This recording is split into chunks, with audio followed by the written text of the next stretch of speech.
Hello everyone, hi, good morning. আজি ৰাতিপুৱাতে এটা ব্লগ ষ্টাৰ্ট কৰিলোঁ। ৰাতিপুৱাতে নহয়, এতিয়া বহুত দুপৰীয়াই প্ৰায় হৈ আহিব। সমস্ত কাম কাজ শেষ হ'ল। বহুত গৰম পৰিছে। এয়া দেখিছে নহয়, মই কিমান ঘামি গ'লোঁ। দুপৰীয়াৰ এতিয়া আহাৰ বনাম, তো তাৰ কাৰণে মুৰ্গীৰ মাংসই বনাম। থাকক আপোনালোকে।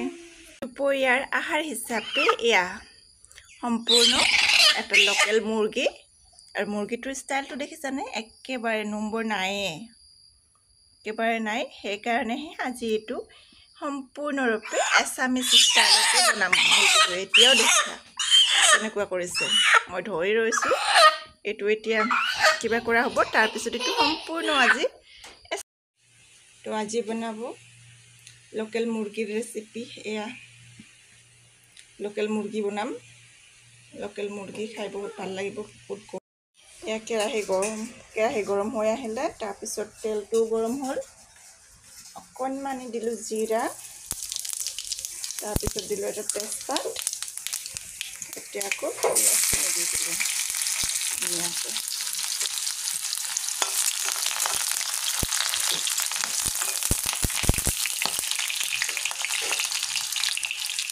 অলপমান ৰঙচীয়া হোৱালৈকে ৰখিম।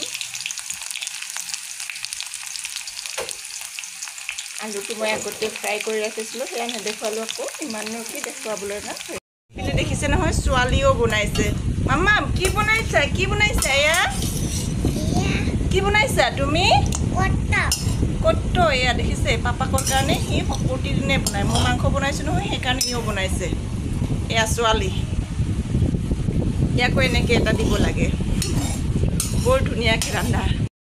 এয়া মোৰ চিকেন মোটামুটি 50% হৈ আহিলে, এতিয়া ফ্ৰাই হৈ আছে। ফ্ৰাই হোৱাৰ পিছত অলপমান জোল দিম আকৌ, তাৰপিছত ৰেডি খোৱাৰ কাৰণে। চব্জিটো বহুত আছে, কিন্তু যে আকৌ কি বনাম।